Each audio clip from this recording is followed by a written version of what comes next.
Today we're hosting our Introduce a Girl to Engineering Day. We've invited almost 200 students to come to campus and learn all about engineering. We have about 13 high schools from all around Miami-Dade County, public and private.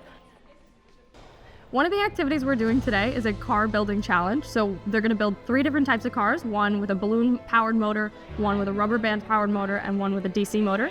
The idea is for them to learn about the engineering design process. They have different wheel options, different base options, what works best, and what can they combine to figure out what works best. We don't want them reinventing the wheel.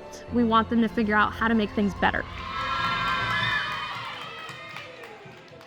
The other activity is an industrial engineering based activity. So what they're doing is they're building cardboard houses and they're trying to emulate an assembly line. What we try to do is teach them about the different disciplines of engineering. I, for one, didn't know about industrial engineering when I was in high school, to show that engineering is not about just building something, it's figuring out processes and optimization, which can be applied in many different industries.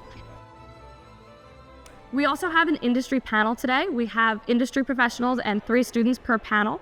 This gives students the opportunity to ask questions about what it's like to study engineering in college and what it's like to work in the field. Many students don't really consider it as a field that could be for them, so it's to show them what it would be like to study engineering and represent women in a field that is very underrepresented in women. In college, I was lucky to have many female professors, but what I did not have was a supportive community of peers like the girls who belong to the Society of Women Engineering.